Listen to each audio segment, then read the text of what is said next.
took my wife's phone in for repair. The technician, a family friend, pulled me aside and said, "Cancel the cards and change the locks immediately." Confused, I asked, "WHT happened?" He showed me the screen. I found these scheduled messages.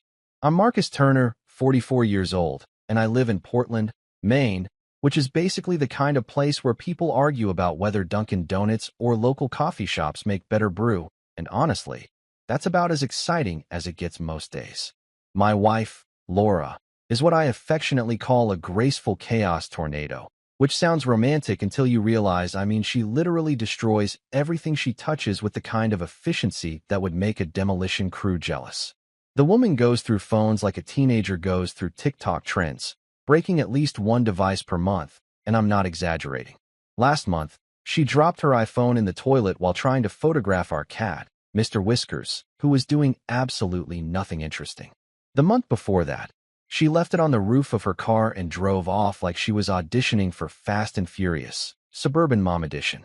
I've watched this woman crack more screens than a hockey player loses teeth, and somehow, I'm always the one who ends up dealing with the aftermath. Me? I'm the responsible one in this marriage, the guy who actually remembers that trash day is Thursday, not whenever the bins start smelling like a crime scene. I'm the one who pays the bills on time, schedules the dentist appointments that Laura swears she'll remember but never does, and makes sure we have toilet paper before we're down to using napkins like we're camping in our own bathroom. My friends call me steady, which is code for boring, and my brother-in-law once introduced me at a barbecue as the guy who probably irons his jeans, which I don't, for the record, but I understood his point. I'm not the life of the party. I'm the guy who makes sure the party doesn't end with someone getting arrested or the house burning down. I'm the designated driver of life, basically, and I've made peace with that role because somebody has to be the adult, and it sure as hell isn't going to be Laura. So when I walked into our kitchen on a random Tuesday morning in October and saw her phone sitting there on the counter, screen shattered into what looked like a spider web designed by a drunk spider, I didn't even sigh. I just picked it up, looked at the damage, and thought to myself, well, here we go again. The thing was barely holding together, with little shards of glass threatening to fall out every time I tilted it, and I could see her lock screen photo. Us at the beach last summer, both looking happy and sunburned, peeking through the cracks like it was trying to escape. Laura was upstairs getting ready for work, probably trying on her fifth outfit of the morning because nothing ever feels right, and I figured this would be a nice surprise for her. You know, the kind of gesture that gets you bonus points in the marriage scoreboard that every husband keeps mentally, even though we pretend we don't care about that stuff. I decided right then and there that I'd take it to Eddie's repair shop downtown and get it fixed while she was at work. Eddie's this local tech wizard who's been fixing our electronics for years, the kind of guy who can resurrect a dead laptop with nothing but a screwdriver and what I suspect might be actual witchcraft. He once fixed our toaster with duct tape and a paperclip, and the damn thing still works 3 years later, so I trust him with pretty much anything that has a power button. Plus, he's cheap, which matters when your wife treats phones like they're disposable cameras from the 90s. I texted Laura to let her know I was taking care of it, got a bunch of heart emojis in response because that's her love language apparently, and headed out the door feeling pretty good about myself. The drive to Eddie's shop took maybe 15 minutes through Portland's downtown area, past the coffee shops where people sit with their MacBooks pretending to write novels, past the boutique stores that sell $30 candles that smell like coastal mornings or whatever marketing nonsense they come up with, and past the harbor where tourists take pictures like they've never seen water before. I parked in front of Tech Haven, which is what Eddie calls his shop, even though it's basically a cluttered room that smells like circuit boards and energy drinks, and walked in to find him hunched over someone's computer like a surgeon performing open-heart surgery. He looked up, saw me with the phone, and just nodded because we've done this dance enough times that he knows the routine. "Laura again?" he asked, taking the phone from me and examining it with the kind of professional assessment that doctors probably use when looking at x-rays. "When is it not, Laura?" I replied, and he laughed that knowing laugh that married guys share when they talk about their wives' quirks. He told me it would take about 30 minutes, maybe an hour tops, and I should grab a coffee and come back. So I did exactly that, walking down to the Dunkin' on the corner because I'm a creature of habit and also because their coffee is consistent, which is all I really want from life at this point. I sat there scrolling through my phone, checking emails about work stuff that could definitely wait, looking at pictures of my kids even though I'd just seen them at breakfast, and generally killing time like every other middle-aged dude in America. I wasn't thinking about anything dramatic or life-changing. I was literally wondering if I should get an apple fritter or if that would count as breaking my half-hearted attempt at eating healthier that I'd started on Monday and would probably abandon by Friday. When my phone rang and Eddie's name popped up on the screen, I figured he was calling to tell me the phone was ready or maybe that he needed some specific information about Laura's account. I answered while taking a sip of coffee, casual as anything, ready to just pick up the phone and head home. But Eddie's voice came through the speakers sounding weird, like strained and quiet, and he said, "Marcus, you need to come back to the shop right now." Not in a "hey, it's ready" kind of way, but in a "something is very, very wrong" kind of way that made my stomach drop faster than Laura drops phones. I drove back to his shop, probably breaking a few traffic laws, my mind racing through possibilities. Did he find something illegal on her phone? Was there some kind of malware? Did she secretly have a gambling problem I didn't know about? When I got there, the shop door was locked, which was weird because it was the middle of the day, and I had to knock before Eddie opened it, looked both ways down the street like he was in a spy movie, and pulled me inside. Just a nice husband move, right? That's what I thought when I picked up that phone. Just being a good partner, fixing something broken, earning those marriage points. Yeah, that's exactly what I thought too. Right before my perfectly boring, predictable marriage went full Netflix thriller and I realized that sometimes the most dangerous thing you can do is be helpful. Eddie locked the door behind me with this weird urgency that you usually only see in movies when someone's about to reveal that aliens are real or the government is listening through your microwave. And I'm standing there in his cramped little shop thinking maybe the guy finally snapped from inhaling too many soldering fumes. I mean, Eddie's always been a bit eccentric. The kind of dude who wears the same Star Wars t-shirt 3 days in a row and thinks energy drinks count as a food group. But this was different.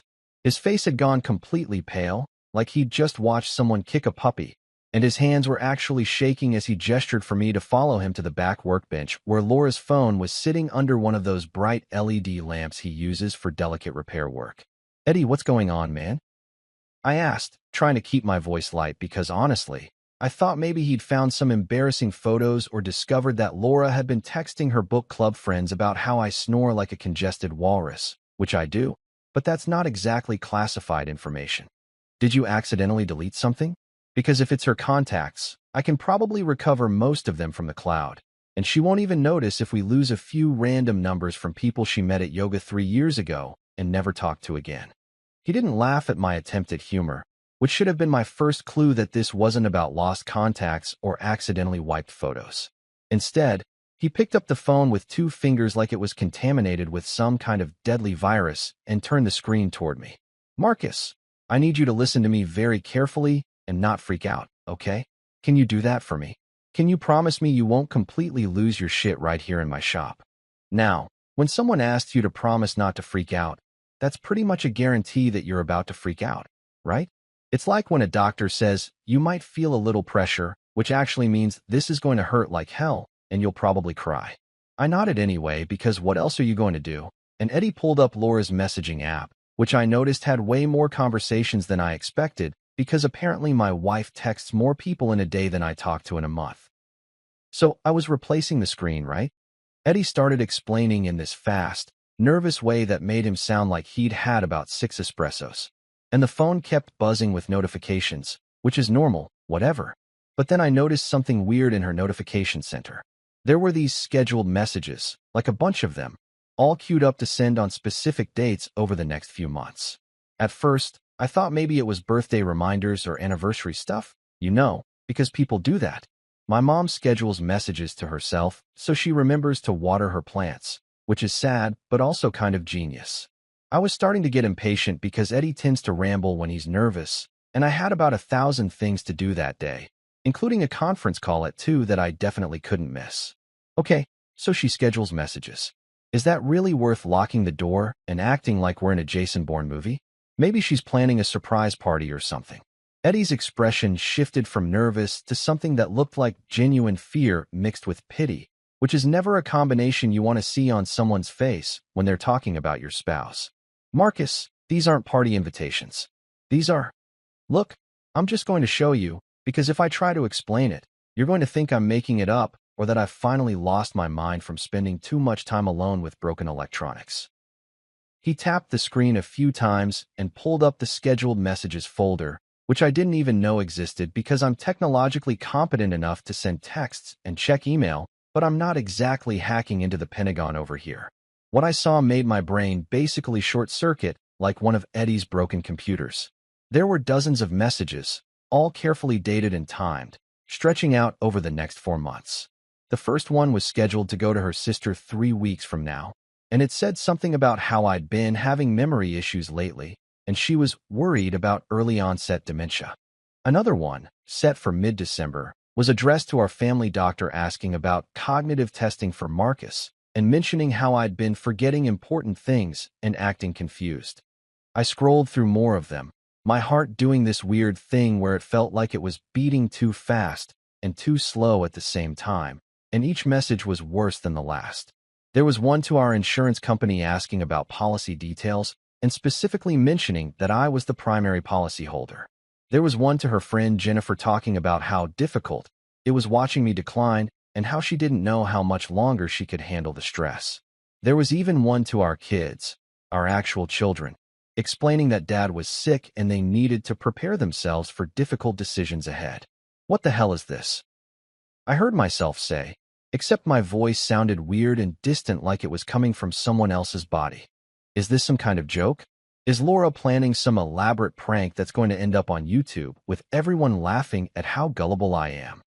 Eddie shook his head slowly, and I could see he genuinely wished it was a prank because that would make this whole situation so much simpler and less terrifying.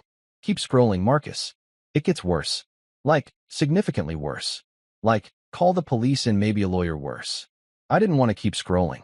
Every instinct in my body was screaming at me to just put the phone down, walk out of the shop, go home, and pretend this never happened.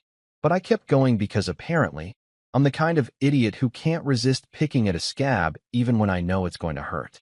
The messages got progressively more detailed and more disturbing. There was one scheduled for January, 2 months away, to our financial advisor asking about transferring assets and what happens to joint accounts in the event of Marcus's passing. Another one to a real estate agent asking about selling our house and what the property value was in the current market. There was even one to a funeral home, which I couldn't even bring myself to read completely because my hands were shaking too much to hold the phone steady. Eddie, I said, and my voice came out as barely more than a whisper. Eddie, what am I looking at here? Please tell me there's some reasonable explanation for this that doesn't involve my wife of 17 years planning to kill me and make it look like I died from some mysterious degenerative brain disease. He ran his hand through his hair, which was already standing up in weird directions from him, doing that same gesture probably 50 times since he discovered this nightmare. Marcus, I think you need to cancel your credit cards and change your locks.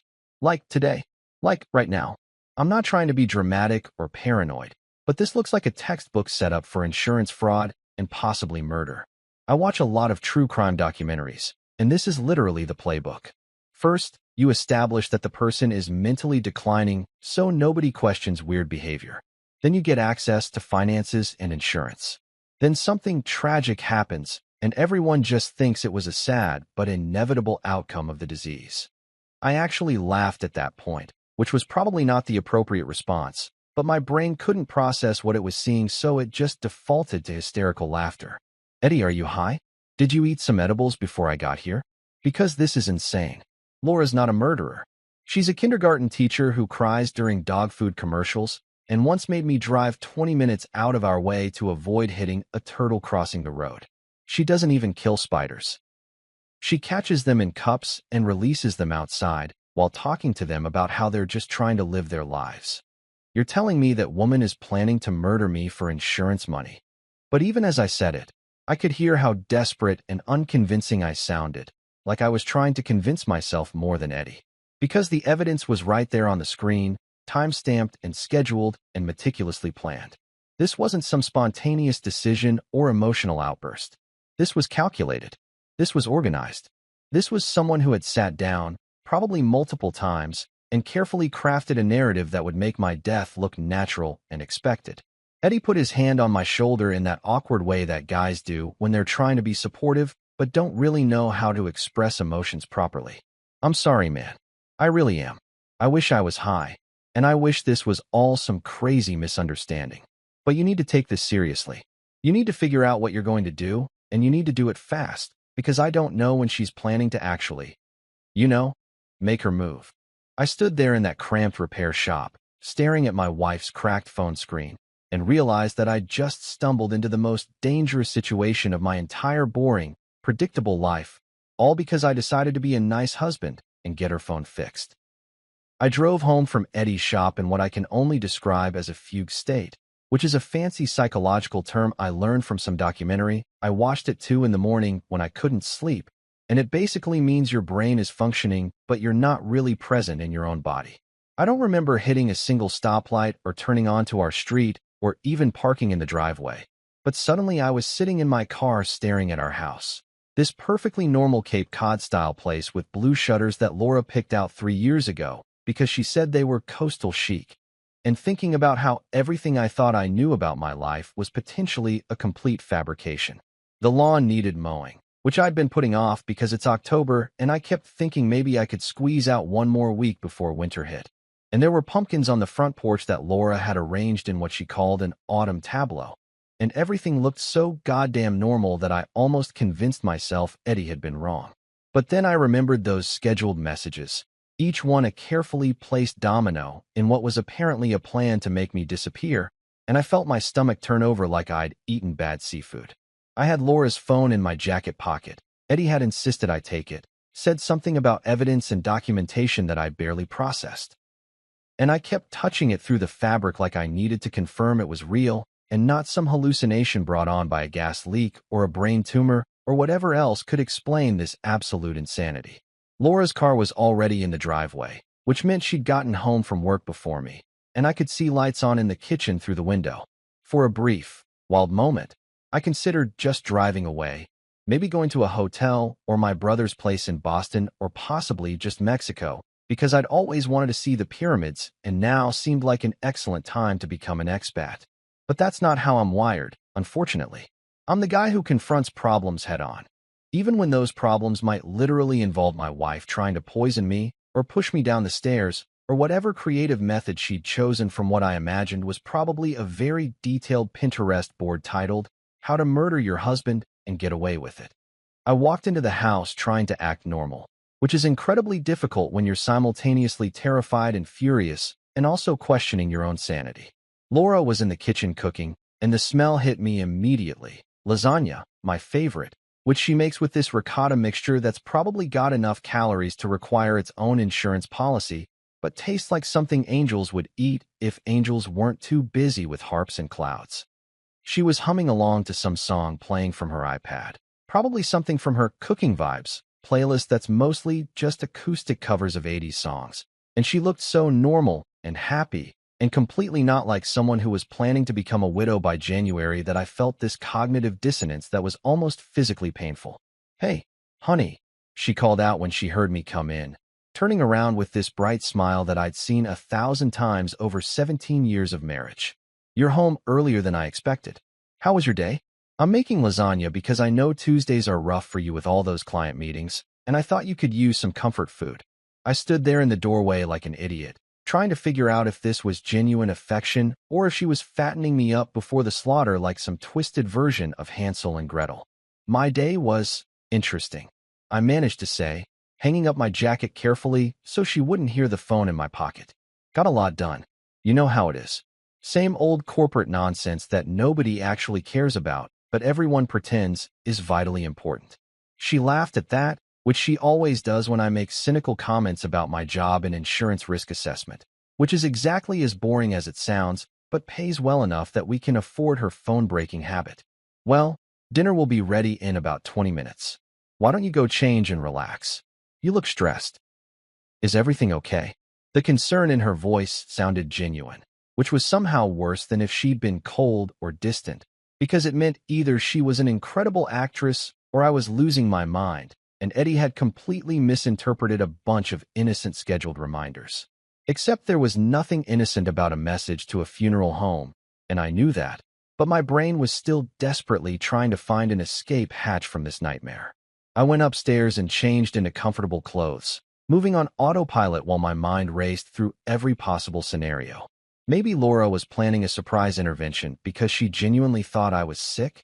Maybe she'd been talking to WebMD too much and convinced herself I had early dementia based on the fact that I sometimes forget where I put my keys.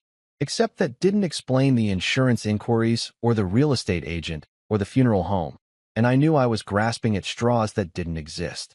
When I came back downstairs, the table was set with our nice plates, the ones we usually only use for company or holidays, and there were candles lit because apparently this was going to be a romantic Last Supper situation.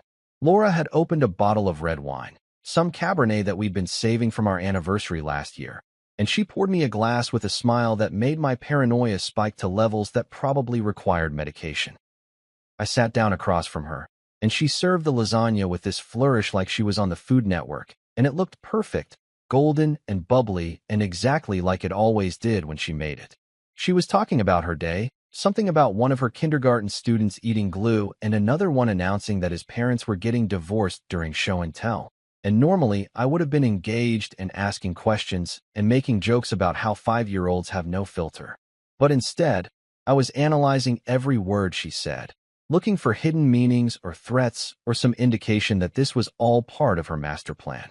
"You've been so forgetful lately," she said casually, taking a sip of her wine, and my entire body went rigid because that was exactly the narrative she was building in those scheduled messages. "Remember last week when you couldn't find your wallet and it was in the fridge? And you forgot about our dinner with the Hendersons even though I reminded you 3 times. I had forgotten about that dinner, which was actually true, but now I couldn't tell if it was normal middle-aged forgetfulness or if she'd been deliberately setting me up by giving me wrong dates or gaslighting me into thinking I was losing my memory. "I've just been stressed with work," I said, picking up my fork and staring at the lasagna like it might contain arsenic or rat poison or whatever household substance Google recommends for discreet murder. Laura kept talking, completely oblivious to my internal crisis. Or maybe she was just an Oscar-worthy actress. "I've been thinking we should sell the house," she said, and I nearly choked on the wine I'd just sipped, which tasted fine as far as I could tell. But then again, I don't know what poison tastes like, and hopefully I'll never find out. It's too big for just the two of us now that the kids are grown and moved out, and the maintenance is getting expensive. We could get a condo downtown, something modern and easy to take care of. What do you think?" What did I think? I thought my wife was systematically setting up every piece of her murder plan right in front of me while serving me comfort food and acting like we were just having a normal Tuesday night conversation about downsizing. I thought I was living in some alternate reality where the woman I'd shared a bed with for nearly 2 decades was capable of plotting my death with the same casual efficiency she used to plan birthday parties and vacation itineraries. "That's an interesting idea," I said slowly, forcing myself to take a bite of lasagna even though my appetite had completely vanished and everything tasted like cardboard mixed with terror. "We should definitely think about it. No rush though, right? I mean, the market's always fluctuating, and we'd want to time it properly to get the best value." She nodded enthusiastically, and I watched her eat her own food, which was reassuring because presumably she wouldn't poison something she was also eating, unless she developed immunity like the guy in The Princess Bride, which was a ridiculous thought, but at this point my brain was throwing out every possible scenario, no matter how absurd. We finished dinner making small talk about nothing important, and I smiled and nodded and played the role of the oblivious husband while my mind worked overtime, trying to figure out my next move. Because if 41 years of life had taught me anything, it was this. Never show your hand until you've checked the other player's cards. And right now I needed to see exactly what game my wife was playing before I decided how to play mine. I didn't sleep that night, which probably wasn't a huge surprise considering I was lying next to someone who might be planning to smother me with a pillow or inject me with something while I was unconscious. And let me tell you, spousal paranoia is one hell of an insomnia cure. Laura was sleeping peacefully beside me, breathing in that steady rhythm that usually comforted me but now sounded vaguely ominous. Like maybe she was dreaming about life insurance payouts and tropical vacations funded by my untimely demise. Every time she shifted or rolled over, I'd tense up like a neurotic cat, ready to bolt if she reached for anything that looked remotely weapon-adjacent. Around 3 in the morning, I gave up on the pretense of sleep and just lay there staring at the ceiling, listening to the house settle and thinking about how I'd somehow ended up in a situation that felt like a Lifetime movie crossed with a bad episode of Forensic Files. When my alarm went off at 6:30, I practically jumped out of bed with an enthusiasm I hadn't felt since college, which Laura commented on because apparently my sudden burst of morning energy was unusual enough to warrant observation. "Someone's chipper today," she said, stretching and yawning like a completely normal person who wasn't plotting murder. "Did you sleep well?" "Like a baby." I lied, because at this point lying seemed like a crucial survival skill, and if she could schedule messages about my fictional dementia, I could certainly pretend everything was peachy. "Just feeling energized, you know? Thought I'd get an early start on the day, maybe hit the gym before work." I don't go to the gym. I haven't been to a gym since 2019 when I had a membership I paid for but never used, which is basically the American dream in a nutshell. But it gave me an excuse to leave the house before Laura and get started on what I was mentally calling Operation Don't Die. I showered quickly, got dressed in my standard business casual uniform of khakis and a button-down shirt that Laura had bought me, because left to my own devices, I'd probably still be wearing the same clothes I wore in my 20s, and headed out with a travel mug of coffee that I'd watched myself pour, because I wasn't taking any chances with beverages anymore. My first stop was the public library, which opened at 8 and was staffed by my buddy Marion, who'd been the head librarian there for about 15 years and knew more about finding information than the entire FBI database combined. Marion was one of those people who'd fully embraced the librarian stereotype: wire-rimmed glasses, cardigans in every color of the rainbow, and an almost supernatural ability to locate obscure information using nothing but determination and what I suspected might be actual magic. We'd met years ago when I was researching something boring for work, and she'd helped me track down statistical reports that I didn't even know existed, and we'd stayed friends ever since, bonding over our mutual appreciation for true crime podcasts and the fact that we were both married to people who were significantly more social than we were. "Marcus Turner, as I live and breathe," she said when I walked in, looking up from her computer with a smile that faded pretty quickly when she saw my face. "Good Lord, you look like you haven't slept in a week. What's wrong? Did someone die?" "Not yet," I said, which was probably a weird response, but Marion had known me long enough to understand that I processed stress through dark humor. "But I need your help with something, and it's going to sound absolutely insane, so I need you to just roll with it and not ask too many questions until I've explained everything."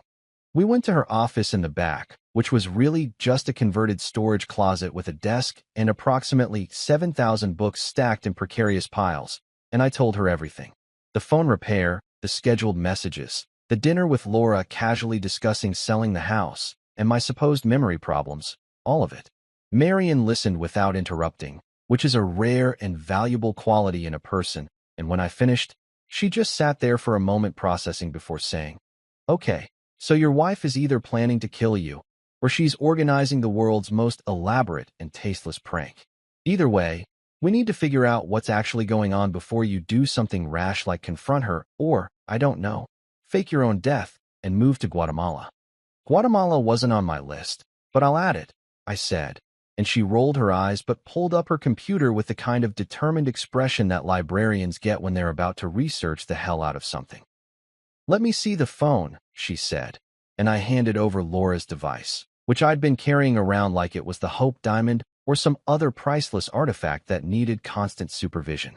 Marion started scrolling through the messages, her expression getting progressively more concerned, and then she started digging into Laura's email, using some password recovery trick that I didn't quite follow, but seemed slightly illegal and definitely outside the scope of normal librarian duties. What we found over the next 2 hours made my stomach sink lower than it had already been, which I didn't think was possible. Laura's email was a goldmine of information that I absolutely did not want to discover. There were dozens of messages to someone named L.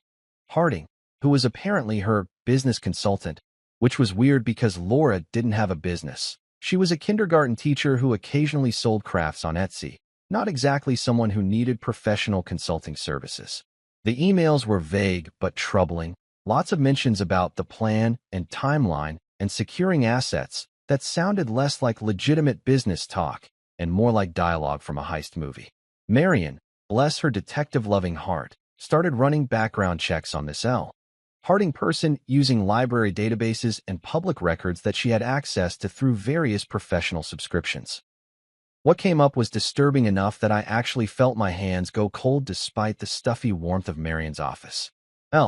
Harding, full name Lydia Harding, had quite the colorful history. She'd been involved in multiple business ventures that had ended mysteriously, usually with her business partners either dead or bankrupt or both. There were news articles from different cities, all following the same basic pattern. Harding would partner with someone, convince them to restructure their assets or take out large insurance policies, and then something unfortunate would happen.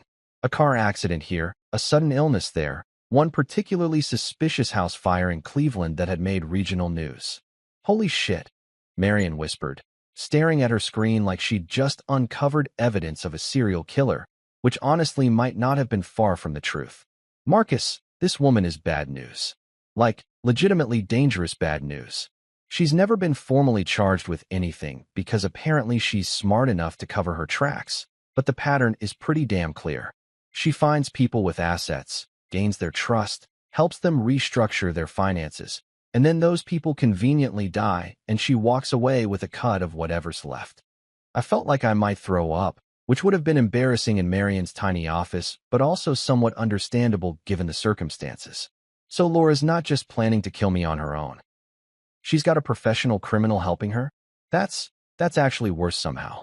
Like, I could almost understand a crime of passion or a spontaneous bad decision, but this is premeditated murder with a consultant. That's like NBA-level evil. Marion printed out everything she could find. Emails, news articles, public records showing Harding's various business registrations, and the mysterious deaths of her associates. The pile of evidence looked like something you'd see in a detective's office in a TV show, and I half expected someone to walk in with a cork board and red string to start mapping out connections. We found bank records showing that Laura had been transferring money to an account linked to Harding, small amounts at first, but gradually increasing over the past 6 months. We found searches in Laura's browser history about life insurance policies, cognitive decline symptoms, and this one really got me. How long does it take to settle an estate in Maine? She's been planning this for months, I said, staring at the evidence spread across Marion's desk. This isn't some impulsive decision. She's been systematically setting everything up, probably since around the time she met this Harding woman. How did I not notice? How did I not see that something was wrong? Marion put her hand on my shoulder in that comforting way that people do when they're trying to make you feel better but don't actually know what to say. Because you trusted her, Marcus. Because you're a normal person who doesn't assume your spouse is capable of murder. That's not a character flaw. That's called being a decent human being who operates under the assumption that most people aren't homicidal maniacs. We spent another hour documenting everything, making copies, scanning documents, and basically building a case file that would make a prosecutor weep with joy. Marion suggested I take everything to the police immediately, but I hesitated because I knew how this would look. A paranoid husband accusing his wife based on some scheduled messages and circumstantial connections to a woman with a sketchy past. I needed more. I needed something concrete and undeniable, something that would prove beyond any doubt that Laura and this Harding woman were actively planning my murder and not just having weird hypothetical conversations about estate planning. I need to meet this Harding woman, I said finally, and Marion looked at me like I'd just announced I was going to juggle chainsaws while riding a unicycle. I know it sounds crazy, but if I can get her talking, maybe record a conversation or get her to admit something, then we'd have real evidence. Right now, all we have is suspicious patterns and concerning messages. I need proof. Marion argued with me for about 20 minutes, pointing out very reasonably that confronting a potential murderer was generally considered a bad idea and possibly suicidal. But I was determined. Because survival isn't just about hiding from danger. It's about facing it head-on with evidence, documentation, and hopefully a really good recording device.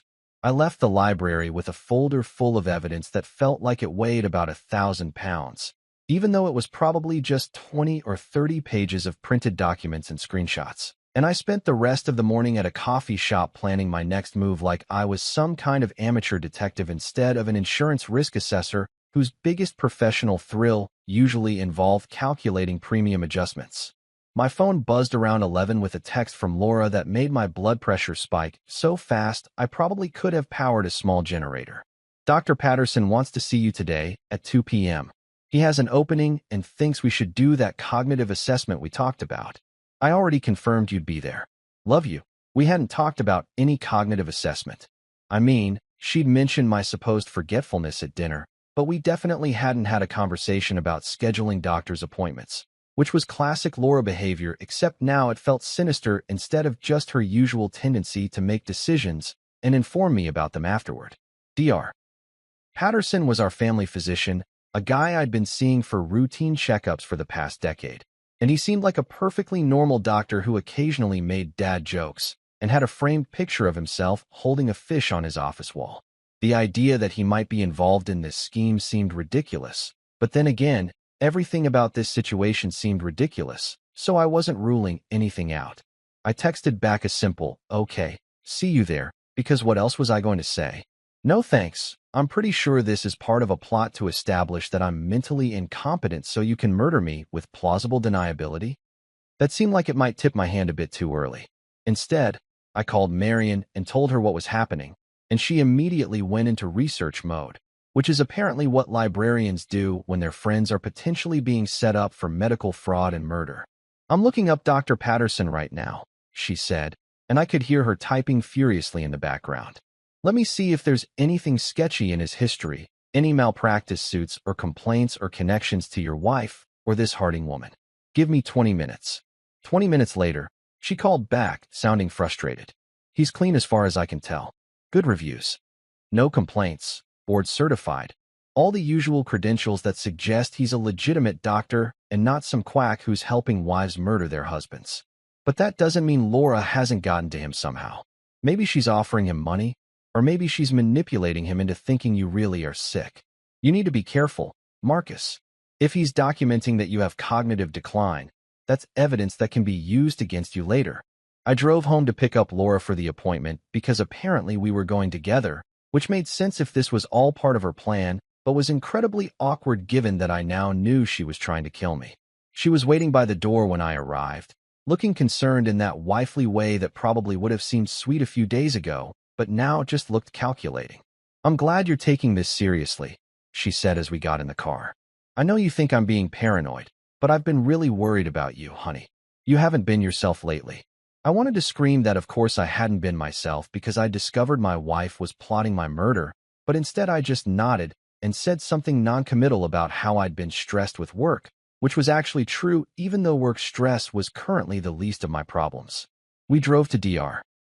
Patterson's office in silence, Laura occasionally glancing at me with what looked like genuine concern, but might have been her mentally calculating how much longer she had to maintain this charade.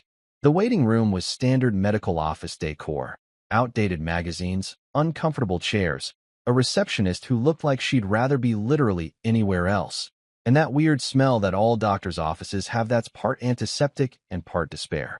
We checked in, and within 10 minutes, a nurse called my name and led us back to an examination room where Dr. Patterson was waiting with a clipboard and a smile that seemed a little too practiced. "Marcus, Laura, good to see you both," he said, shaking my hand with that firm grip that doctors learn in medical school to project confidence and competence. "Laura called me earlier this week expressing some concerns about your memory and cognitive function, and I thought it would be good to do a thorough assessment just to establish a baseline and make sure everything's okay." Earlier this week? So she'd been setting this up before the phone incident, which meant I'd just stumbled onto her plan by accident when I decided to be a helpful husband. The irony was almost funny, except it really wasn't. I sat down in the examination chair while Dr. Patterson pulled out what looked like a standardized cognitive assessment form, and Laura sat in the corner looking supportive and worried like she'd rehearsed this performance in a mirror. "I'm going to ask you a series of questions, Marcus," Dr. Patterson said, clicking his pen in that annoying way that some people do. "Simple stuff, nothing to worry about. What's today's date?" "November 3rd, 2025. I answered immediately, because unlike whatever narrative Laura had been spinning, my brain worked just fine and I wasn't about to fail some basic memory test. He nodded and made a note, and we continued through the assessment, counting backward from 100 by sevens, remembering a list of words he gave me, drawing a clock showing a specific time, all the standard tests they use to check for dementia or cognitive impairment. I aced every single one, answering quickly and accurately, and I could see Dr. Patterson's expression shift from professional neutrality to something that looked like confusion. Meanwhile, Laura was sitting in the corner, and I noticed her smile getting tighter with each correct answer I gave, like she was watching her carefully constructed plan unravel in real time. Well, Marcus, I have to say your cognitive function appears to be completely normal, Dr. Patterson said, flipping through his notes with a frown. Actually, you scored higher than average on several of these assessments. Your memory is sharp, your reasoning is sound, and I'm not seeing any indicators of decline or impairment. I watched Laura's face carefully, and for just a second, I saw something flicker there, annoyance maybe, or frustration, before she covered it with concerned confusion. But doctor, what about all the things I told you about? The forgetfulness, the confusion, the incidents at home. Dr. Patterson looked between us, and I could see him doing the mental calculation that doctors do when they realize something doesn't add up. Mrs. Turner, based on this assessment and my examination, I'm not finding any evidence to support those concerns. In fact, Marcus seems perfectly healthy from a cognitive standpoint.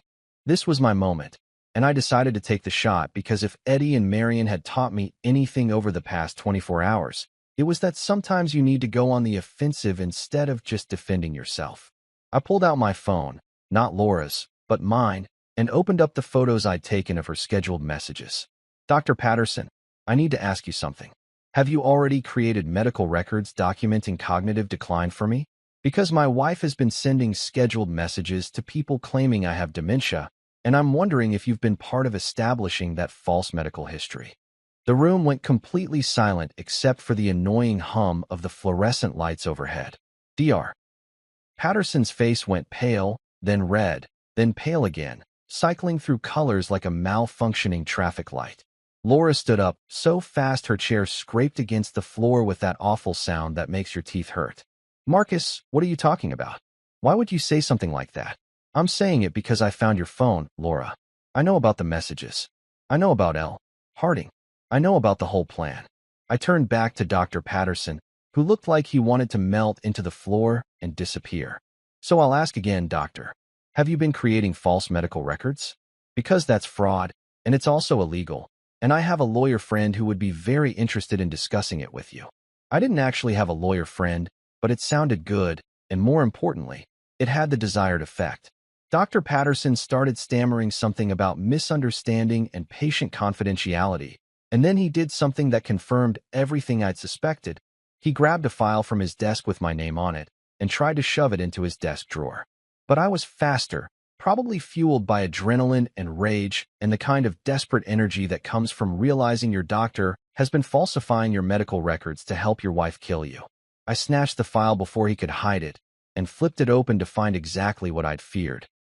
Detailed notes about my supposed cognitive decline, observations about memory loss and confusion, recommendations for further testing, all dated over the past month. Notes about appointments that never happened and symptoms I'd never exhibited.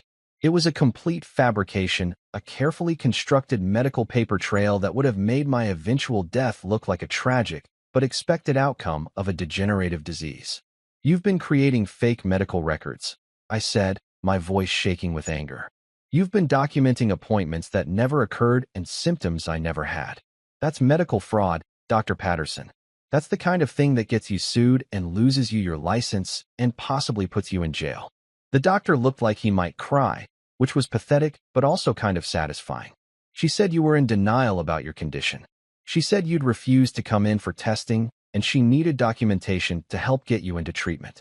I was trying to help. Help? I laughed, and it came out harsh and bitter. You were helping her set me up to be murdered, you idiot. Did she pay you? Or did she just convince you that you were doing a good deed by falsifying medical records for a patient who was perfectly healthy? Laura had been quiet during this exchange, but now she stepped forward with her hands up in what I guess was supposed to be a calming gesture. Marcus, honey, you're not making sense. You're clearly upset and confused. Maybe we should. Don't. I cut her off, backing toward the door with the file clutched in my hand. Don't you dare try to gaslight me right now, Laura. I have evidence. I have your messages, your emails, your connection to Lydia Harding, and now I have proof that you've been working with Dr. Patterson here to create a false medical history. It's over. I walked out of that office with the file, leaving behind a panicking doctor and a wife whose carefully constructed murder plot had just exploded in her face like a cartoon bomb. And for the first time in days, I felt like maybe I wasn't completely helpless in this nightmare scenario. Dr. Patterson didn't try to stop me, probably because he was too busy contemplating the end of his career, and Laura didn't follow me, which was honestly a relief because I didn't know what I'd do if she tried to maintain the charade any longer. As I drove away, I called Marion. I need you to add medical fraud to our evidence pile, I said, because apparently my wife bribed my doctor, and I just stole my own fabricated medical records. This day just keeps getting better and better. After the disaster at Dr. Patterson's office, I spent about an hour driving around Portland with no particular destination in mind, just processing the fact that my family doctor had been actively participating in what was essentially a conspiracy to make my murder look like a natural death, which seemed like the kind of thing that should require more than just a bribe or some sob story from my wife. I ended up parking at the waterfront, staring at the boats bobbing in the harbor, and eating a sad sandwich from a convenience store while I figured out my next move. The file from Patterson's office was sitting on my passenger seat like a ticking time bomb, full of fake medical assessments and fraudulent documentation that would have destroyed my credibility if Laura had managed to actually go through with her plan. The whole thing made me feel violated in a way I couldn't quite articulate, like someone had stolen my identity, but instead of racking up credit card debt, they were just trying to make me look insane before killing me. Marion called around to check on me, probably worried I'd done something stupid like confronted Laura directly or driven my car into the ocean, both of which had briefly crossed my mind as viable options. I'm fine, I told her, which was a lie, but the kind of lie you tell when you're not actually fine but don't want people to worry. I need to find Lydia Harding. If Laura's the one pulling the trigger, Harding's the one who loaded the gun and pointed it in my direction. I need to understand what I'm actually dealing with here. Marion had already anticipated this request because she's psychic or just knows me too well, and she'd spent the afternoon tracking down Harding's current location using library databases, social media, and what I suspected was probably some mildly illegal hacking. Turns out the woman wasn't even trying to hide. She had a downtown condo in one of those new luxury buildings that look like they're made entirely of glass and the crushed dreams of people who can't afford to live there. Her LinkedIn profile described her as a financial restructuring consultant, which is apparently professional code for, I help people steal money and occasionally murder their business partners. Marcus, I really don't think you should go alone, Marion said, her voice tight with concern. This woman is dangerous. She's been connected to at least 3 suspicious deaths that we know about, and probably more that never made the news. What are you going to do? Just knock on her door and ask her to confess to conspiracy to commit murder? That's exactly what I'm going to do, I said, because apparently discovering that your wife wants you dead does something to your sense of self-preservation. But I'm going to record the conversation, and I'm going to be smart about it. I just need her to talk, to give me something concrete that proves she and Laura are actively planning this. Right now, I have suspicious messages and a sketchy background, but I need actual evidence of intent. I stopped at an electronics store on my way to Harding's building and bought one of those digital voice recorders that people use for lectures or meetings, the kind that's small enough to fit in your shirt pocket and supposedly has excellent audio quality. The teenager working the register looked at me like I was either a spy or just incredibly boring, and I didn't bother explaining that I was actually just a middle-aged guy trying not to get murdered by his wife and her criminal consultant. I also bought a cheap button-down shirt with a front pocket specifically designed to hide the recorder because apparently I was committing fully to this amateur detective routine. Harding's building had that kind of modern lobby that's all marble and chrome and uncomfortable designer furniture that looks expensive but feels like sitting on geometric shapes, with a doorman who seemed like he took his job way too seriously for someone whose primary responsibility was opening doors and judging people. I told him I was there to see Lydia Harding for a business consultation, which was technically true even if the business in question was my attempted murder, and he called up to her unit with the kind of professional courtesy that suggested she paid her HOA fees on time and probably tipped well during the holidays. MS. Harding says you can go up, he informed me, gesturing toward the elevator like he was directing traffic at a funeral. 23rd floor, Unit 2304. The elevator ride gave me just enough time to question every decision that had led me to this moment and to triple-check that the recorder in my pocket was actually working, which it was, capturing every awkward breath and probably the sound of my heart trying to escape through my ribcage. When the doors opened on the 23rd floor, I stepped out into a hallway that smelled like expensive carpet and other people's money, and I found Unit 2304 at the end with a brass number plate that probably cost more than my monthly car payment. Lydia Harding answered the door before I could even knock, which was unsettling in that specific way that makes you wonder if people have been watching you through the peephole. She was probably in her late 40s, dressed in one of those effortlessly elegant outfits that women wear when they want to look casual, but have actually spent 45 minutes choosing the perfect combination of expensive athleisure wear. Her dark hair was pulled back in a sleek ponytail, and she had the kind of smile that probably worked really well on people who didn't know she was potentially a serial killer. "Marcus Turner," she said, like we were old friends instead of complete strangers connected only by the fact that she was helping my wife plot my demise. "I've been expecting you. Please, come in."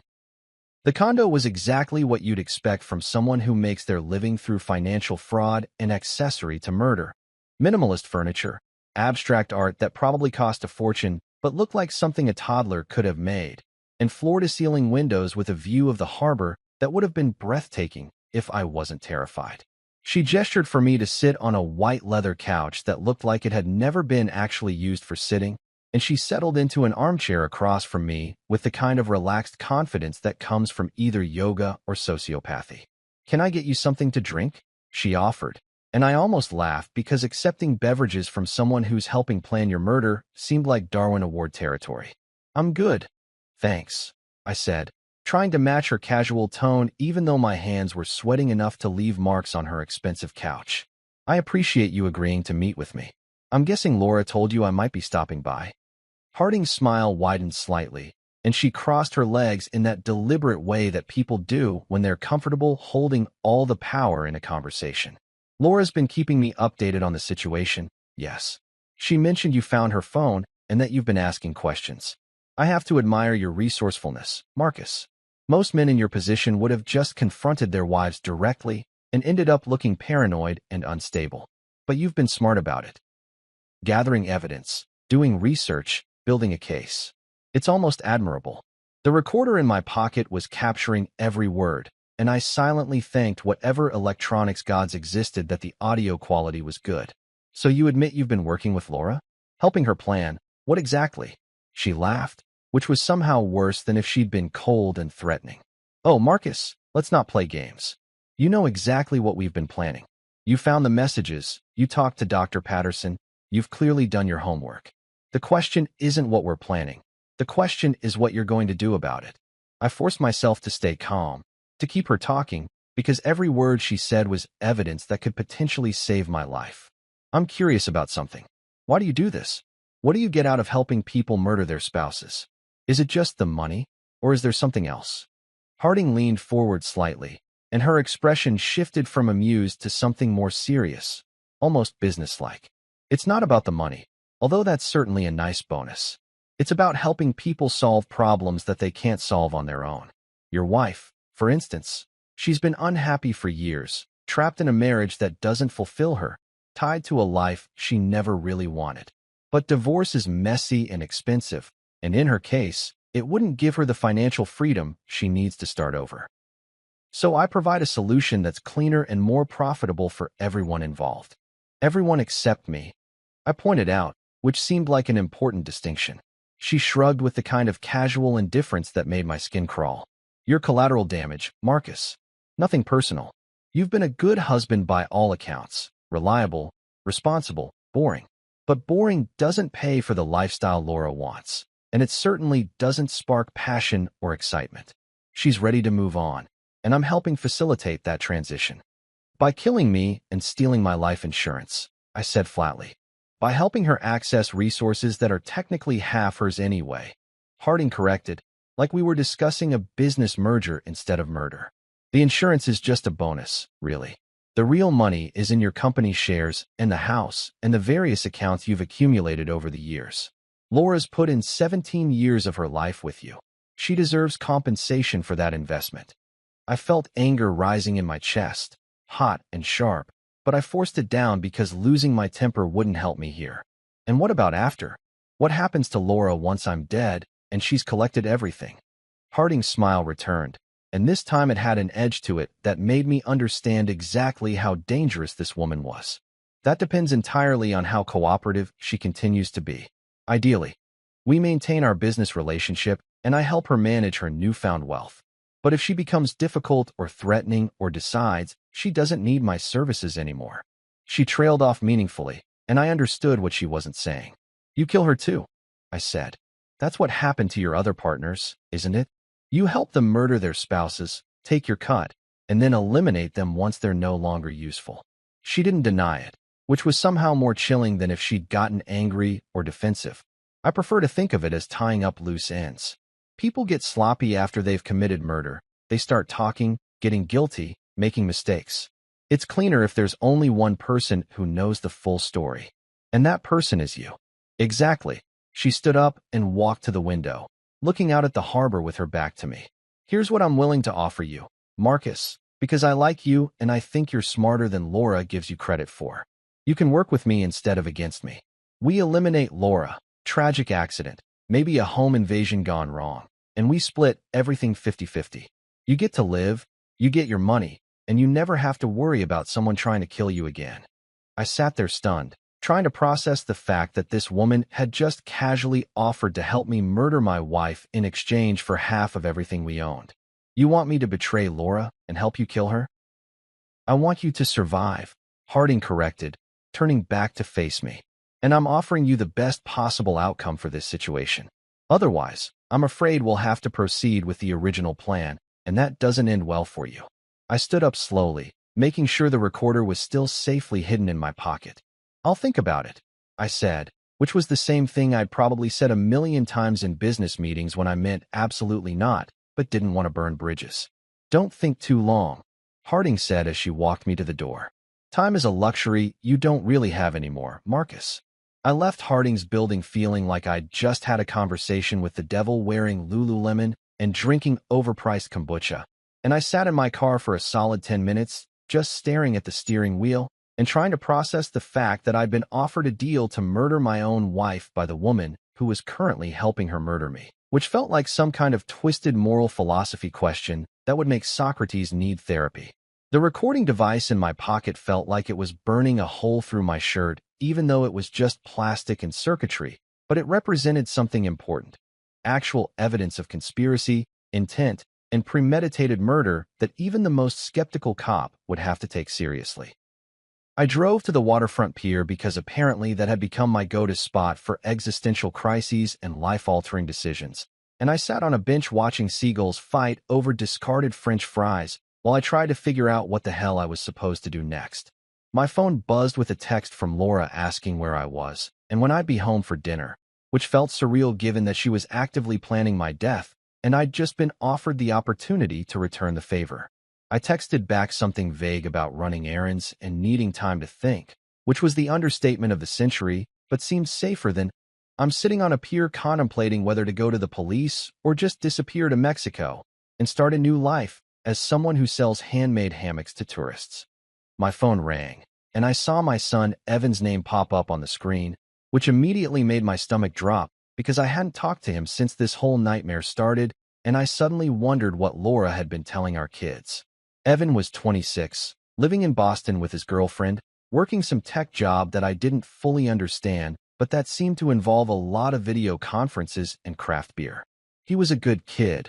Well, good adult now. And the thought that Laura might be poisoning him against me made me angrier than almost anything else in this situation. Hey, Dad, he said when I answered, and his voice had that careful tone that people use when they're about to deliver bad news or ask uncomfortable questions. How are you doing? Mom called me yesterday and said some stuff that got me worried. Of course she did. Because why just plan your husband's murder when you can also systematically turn his children against him by suggesting he's losing his mind? What did she say exactly? I asked, trying to keep my voice neutral even though I wanted to scream. There was a pause, and I could practically hear Evan choosing his words carefully. She said you've been having memory problems, that you've been forgetting things and getting confused, and that she's worried you might have early dementia or something. She wanted me to be prepared for the possibility that you might need care soon, and she asked if I'd noticed anything weird when we talked last month. I closed my eyes and took a deep breath, counting to 10 like my therapist had taught me back when my biggest problem was work stress and not my wife's elaborate murder plot. Evan, I need you to listen to me very carefully, and I need you to trust me. I don't have dementia. I don't have memory problems. My brain works perfectly fine, and I can prove it if necessary. What I do have is a wife who's been working with a criminal consultant to make it look like I'm mentally incompetent so that when I die mysteriously, everyone will think it was a tragic but expected outcome of a degenerative disease. The silence on the other end of the line lasted so long that I thought maybe the call had dropped, but then Evan said, "Dad, that's insane. Are you hearing yourself right now? That sounds exactly like something someone with paranoid delusions would say." "I know how it sounds," I said, and I could hear the desperation creeping into my voice. "I know it sounds completely crazy, and that's exactly why Laura's plan was so brilliant. But I have evidence, Evan. I have recorded conversations, scheduled messages, fake medical records, connections to a woman who's been involved in multiple suspicious deaths. I'm not making this up, and I'm not losing my mind. Your mother is trying to kill me, and she's been setting up an elaborate cover story to make sure she gets away with it."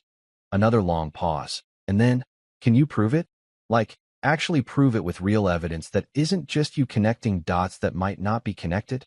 I thought about the folder full of documents sitting in my car, the recording I'd just made with Harding, the fake medical file from Dr. Patterson, and all the research Marion had compiled. "Yes, I can prove it. But I need you to trust me until I can show you everything, and I need you to not tell your mother that we had this conversation, because if she knows I'm building a case, she might accelerate her timeline." Evan sighed heavily, and I imagined him running his hand through his hair the way he always did when he was stressed, a habit he'd inherited from me. "Okay, I trust you, Dad, even though this is the weirdest conversation we've ever had, and I'm genuinely concerned about everyone's mental health right now. What do you need me to do?" "Nothing yet," I told him. "Just be ready in case I need you to verify that I'm not actually losing my mind. And maybe don't eat anything your mother cooks for you in the near future, just to be safe." He laughed nervously at that, which was probably the only appropriate response to your father suggesting your mother might poison you. We talked for a few more minutes, mostly me reassuring him that I was taking this seriously and handling it responsibly. And by the time we hung up, I felt slightly better knowing that at least one of my kids might believe me when this whole thing eventually blew up. I called Marion next because she'd become my unofficial co-conspirator in this disaster, and she answered on the first ring like she'd been waiting by her phone. "Tell me you didn't do anything stupid with Harding," she said immediately. "Define stupid," I replied, and I heard her groan. I got her on tape admitting to everything. The plan to kill me, her history of eliminating her business partners, and she even offered to help me murder Laura instead, which was a twist I genuinely didn't see coming. Marion let out a noise that was half laugh and half horrified shriek. "She offered to help you kill your wife? Marcus, this woman is completely unhinged. We need to go to the police right now, tonight, with everything we have. This has gone way past the point where you can handle it yourself." She was right, obviously, but I hesitated because I knew how this would play out. I'd go to the police with my story about my wife trying to kill me. They'd interview Laura, who would cry and talk about how worried she's been about my mental health. And even with the evidence I had, there was a chance they'd see me as a paranoid husband having a breakdown rather than a victim of an elaborate murder plot. "I need to make sure we have everything documented properly," I said. "I need to organize all the evidence so it's clear and undeniable. And then we go to the police together with a complete case that they can't ignore or dismiss." Marion agreed reluctantly, and we spent the next 3 hours at her house organizing everything into a coherent narrative that would make sense to someone who wasn't already living this nightmare. We created a timeline starting from when Laura first met Harding 6 months ago, tracking her suspicious financial transactions, the gradual setup of the fake medical narrative, the scheduled messages that were designed to establish my cognitive decline, and culminating in the recorded conversation with Harding admitting to conspiracy to commit murder. We printed out emails, bank statements, news articles about Harding's previous victims, and Dr. Patterson's fraudulent medical records. By the time we finished, we had a 3-inch thick binder that looked like something a federal prosecutor would use in a RICO case. "This is solid," Marion said, flipping through the organized evidence with an expression that mixed pride with horror. "This is really, genuinely solid evidence of conspiracy to commit murder and fraud. The police can't ignore this, Marcus. They'll have to take it seriously." My phone buzzed with another text from Laura, this one more insistent. "Marcus, where are you? I'm getting worried. Please come home. We need to talk." The "we need to talk" part sent chills down my spine because that phrase has never meant anything good in the history of marriage. And given current circumstances, it probably meant she was ready to move forward with whatever method of murder she'd settled on. "I can't go home," I said, showing Marion the text. If she's texting me about needing to talk, that means something's changed. Maybe Harding told her about my visit, or maybe she figured out that I stole the medical records from Patterson. Either way, going home right now feels like walking into a trap. Marion nodded and started packing up the evidence binder. "Then we go to the police station right now. Tonight. We present everything. We file a formal complaint, and we let them handle it from here. You can stay at my place tonight if you need to, and we'll figure out protective custody or restraining orders or whatever legal mechanisms exist to keep your wife from actually killing you." I was about to agree when my phone rang with an unknown number, which I almost didn't answer because unknown numbers at 8 p.m. usually mean spam calls about extended car warranties. But something made me pick up, and I heard Harding's smooth, confident voice on the other end. "Marcus, I hope you've had time to think about my offer. I wanted to let you know that Laura's getting impatient with the timeline, and she's planning to move forward tonight. I thought you deserved a heads up, given our conversation earlier." My blood went cold. "What do you mean, tonight?" "I mean your wife has decided she's tired of waiting and wants to accelerate the plan. I advised against it, told her it was sloppy and rushed, but she's emotional and impulsive, which is why she needs someone like me in the first place. If you're smart, you won't go home tonight. Or if you do, maybe you'll finally accept my offer and we can solve both our problems." She hung up before I could respond, leaving me staring at my phone like it might explode. "We're going to the police right now," Marion said firmly, grabbing her keys and the evidence binder. "No more waiting, no more organizing. Right now, Marcus." But even as we headed out the door, I couldn't shake the feeling that we were already running out of time. The police station was exactly what you'd expect from a municipal building in Portland, Maine, fluorescent lights that made everyone look slightly dead, institutional beige walls that probably hadn't been painted since the Reagan administration, and that distinctive smell of burned coffee mixed with the collective stress of everyone who'd ever filed a report there. Marion and I sat in uncomfortable plastic chairs for what felt like hours, but was probably only 45 minutes while various officers walked past us looking busy and important, and I clutched our evidence binder like it was a life preserver, and I was drowning in a sea of bureaucratic indifference. Eventually, a detective named Sarah Chun came out to meet us, looking tired but alert in that way cops develop after years of dealing with humanity's worst impulses at all hours of the day and night. "Mr. Turner, I understand you want to file a report about a conspiracy to commit murder?" She said it neutrally, professionally, but I could see the skepticism in her eyes because I probably looked exactly like every other paranoid spouse who'd come through those doors claiming their partner was trying to kill them based on circumstantial evidence and relationship problems. We followed her to an interview room that was somehow even more depressing than the waiting area, and I spent the next hour walking her through everything. The phone repair discovery, the scheduled messages, Laura's connection to Lydia Harding, the fake medical records from Dr. Patterson, and finally the recorded conversation where Harding admitted to the entire plot and offered to help me murder my wife instead. Detective Chun listened without interrupting much, occasionally taking notes, and I watched her expression shift from professional skepticism to genuine concern as the evidence piled up. "This is extensive," she said, flipping through the binder Marion had organized. "And the recording with Ms. Harding is particularly damning. I'm going to need to verify some of this information and consult with the DA's office. But based on what you've shown me, we have probable cause to bring both your wife and Lydia Harding in for questioning." She paused and looked at me with something that might have been sympathy.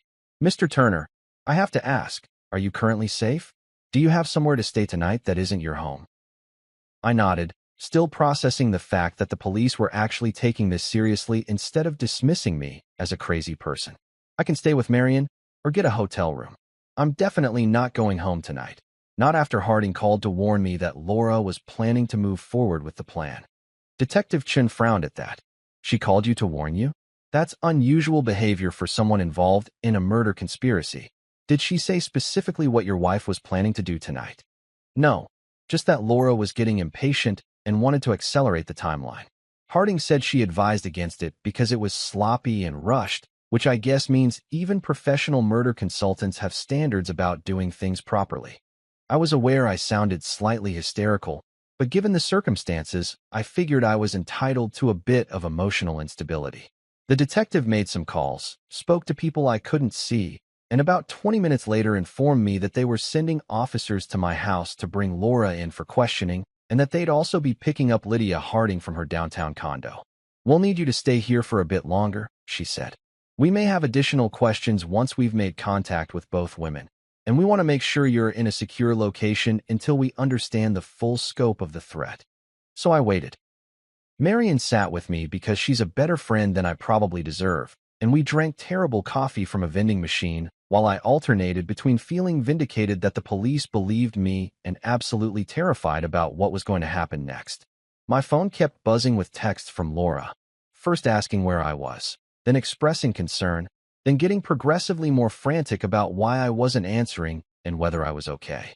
I showed each message to Detective Chun, who documented them and told me not to respond, which was fine because I had no idea what I would even say at this point.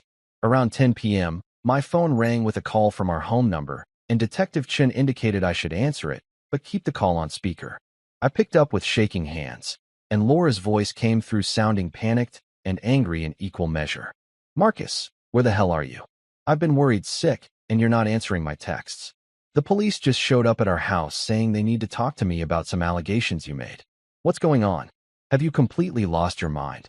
I looked at Detective Chun, who nodded for me to respond. "Laura, I know about the plan. I know about Lydia Harding. I know about the fake medical records. I know about all of it. I found the scheduled messages on your phone, and I have evidence of everything you've been planning." There was a long silence on the other end, and when Laura spoke again, her voice had changed from panic to something colder and more controlled. "Marcus, I think you need help. You're clearly having some kind of paranoid episode, and I'm worried about you. There's no plan, there's no conspiracy. I was trying to help you get medical attention because you've been acting strange, and now you've twisted that into some elaborate fantasy where I'm trying to hurt you." It was exactly the response I'd expected, and it might have worked if I didn't have hours of recorded evidence and documentation to back up my claims. "Tell that to the police," I said, and hung up because I didn't trust myself to keep talking without saying something I'd regret. Detective Chen looked satisfied. "That was good. She's going to try to spin this as concern for your mental health, which we anticipated. But the evidence speaks for itself, and once we bring in Harding and she realizes we have her on tape, there's a good chance she'll cooperate to reduce her own charges." What happened next moved faster than I expected. The police brought Laura to the station around 11, and I caught a glimpse of her being escorted past the interview room where Marion and I were waiting.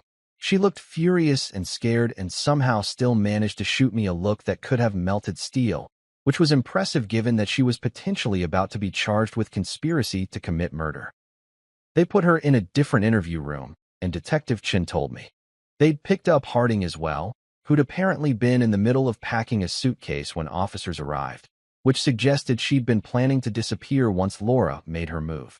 The interview with Laura lasted about 2 hours, and I wasn't present for it, but Detective Chun filled me in afterward. Laura had stuck to her story initially, claiming I was mentally unstable, that she'd been trying to get me help, that the scheduled messages were just reminders to herself about concerning behavior she'd noticed. But when they played the recording of Harding admitting to the entire conspiracy and offering to kill Laura instead of me, her story fell apart like a house of cards in a wind tunnel. She tried to claim Harding had manipulated her, that she'd never actually planned to go through with anything, that it was all just theoretical discussion that got out of hand. But the fake medical records, the financial transfers, and the timeline of scheduled messages told a different story. Harding, on the other hand, had apparently just smiled when they arrested her and asked for her lawyer without saying another word, which Detective Chin said was typical behavior for someone who'd done this before and knew exactly how the system worked. She's going to be harder to prosecute, the detective admitted. She's careful about maintaining plausible deniability in most communications, and she'll claim she was just providing financial consulting services. But the recording you made gives us leverage, and combined with the pattern of deaths among her former associates, we should be able to build a solid case. It was almost 2 in the morning when Detective Chin finally told me I could leave, with the understanding that I'd need to come back for additional interviews and eventually testify, if this went to trial. They'd arrested both Laura and Harding, charging them initially with conspiracy to commit murder and fraud, with the possibility of additional charges pending further investigation. I walked out of that police station into the cold November night, feeling simultaneously relieved and completely hollowed out, like someone had scooped out all my emotions with an ice cream scoop and left me running on nothing but adrenaline and caffeine. Marion drove me to a hotel because going back to my house felt impossible even though Laura was in custody, and I checked in using my credit card while the night clerk looked at me with the kind of studied disinterest that suggested he'd seen plenty of people having worse nights than mine. The room was generic and impersonal. Beige walls, mass-produced art, a bed that was probably fine but felt like cardboard after everything I'd been through. I sat on the edge of that bed still wearing my clothes and shoes, and I finally let myself process the fact that my wife of 17 years had genuinely tried to kill me, had planned it methodically over months, and would probably be going to prison for a very long time. My phone buzzed with a text from Evan. "Dad, what the hell is happening? Mom's friend Jennifer just called saying Mom got arrested. Please tell me this is some kind of misunderstanding." I typed out a response explaining that it wasn't a misunderstanding, that everything I'd told him earlier was true, and that I'd call him in the morning to explain everything properly. Then I turned off my phone, lay back on the uncomfortable hotel bed, and stared at the ceiling until exhaustion finally dragged me into something that vaguely resembled sleep. The next morning hit me like a freight train made of regret and stale hotel coffee, and I woke up with my clothes still on, my phone buzzing like an angry hornet, and approximately zero clarity about what I was supposed to do with the rest of my life now that my wife was in jail for trying to murder me. I had 17 missed calls, mostly from my kids, a few from concerned friends who'd apparently heard through the Portland gossip mill that something dramatic had happened, and one from my brother asking if I'd finally snapped and killed Laura myself, which seemed like a reasonable question given that he'd always thought our marriage was boring enough to drive someone to homicide. I showered in the hotel bathroom, using those tiny bottles of shampoo that never quite get your hair clean, put on the same clothes because I hadn't thought to pack a bag when I fled my house yesterday, and headed back to the police station because Detective Chun had called asking me to come in for follow-up questions. The media had apparently gotten wind of the story overnight. Something about a kindergarten teacher and a professional con artist conspiring to murder the teacher's husband made for great headlines. And there were actually news vans parked outside the station when I arrived, which made me feel like I'd stumbled into someone else's life instead of my own. Detective Chin looked like she hadn't slept either, which made me feel slightly better about my own exhausted appearance. "Your wife wants to make a deal," she told me without preamble, gesturing for me to sit down in the same depressing interview room from last night.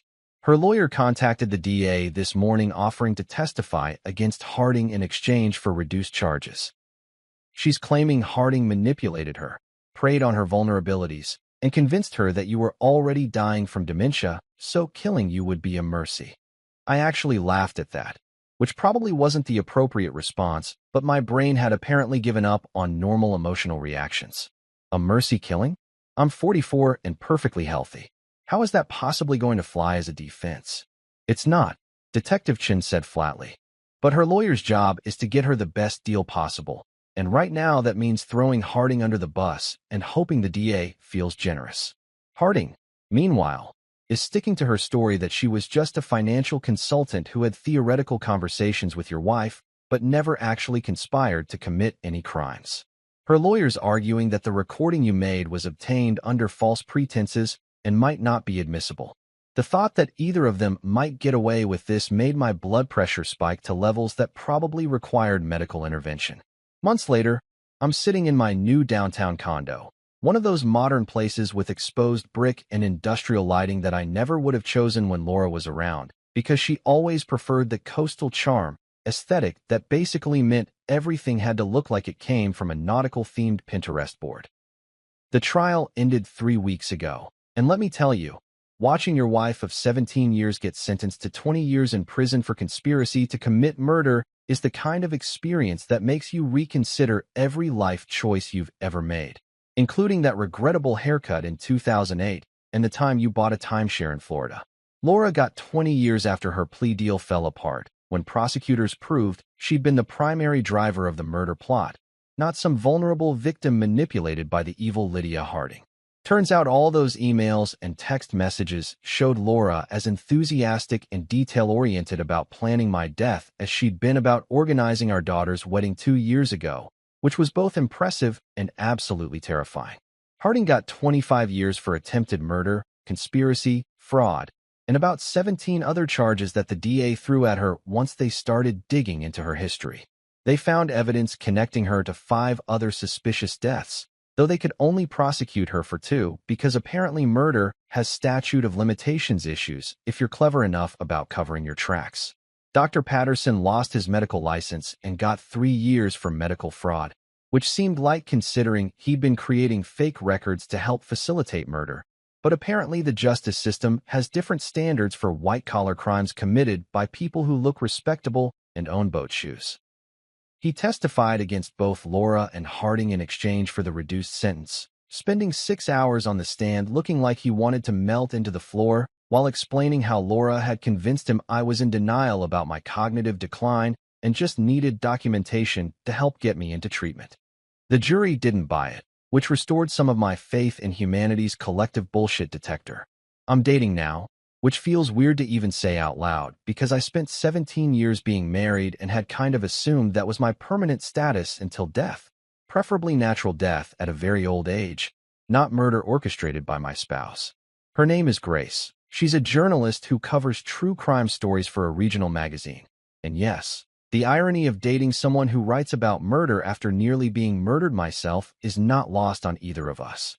We met when she interviewed me for an article about the case, and I should have known I was in trouble when she showed up with actual research about insurance fraud patterns and asked intelligent questions instead of just trying to get me to cry on camera for emotional impact.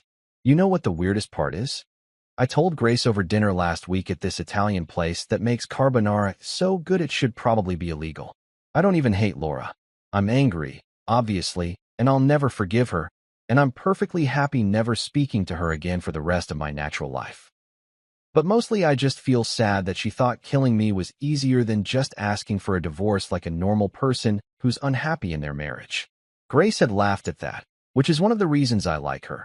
She appreciates dark humor and doesn't try to make me process my trauma through earnest heart-to-heart conversations that make me want to fake my own death just to escape the emotional vulnerability.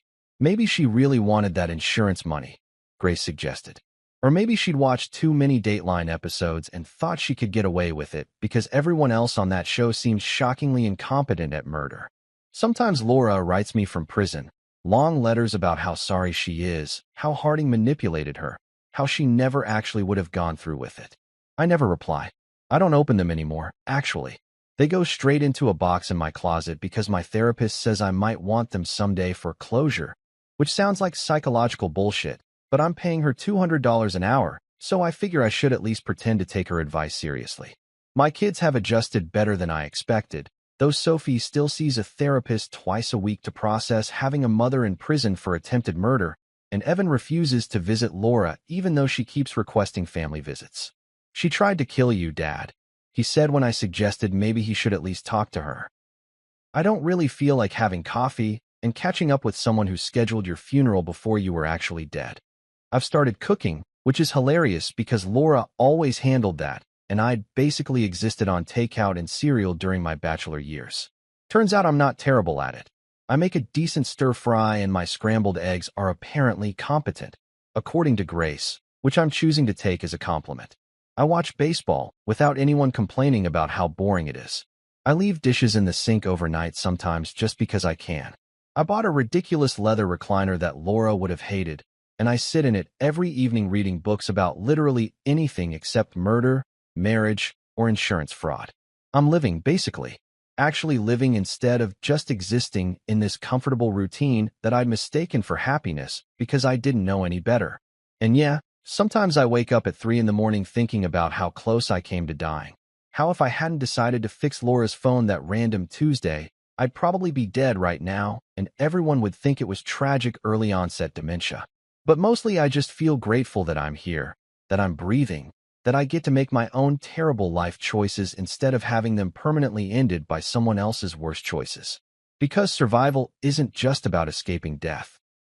It's about learning to laugh about it later, to turn your trauma into dinner party stories and therapy sessions, and maybe eventually a book deal if Grace's journalist friends are right about publishers loving this kind of content.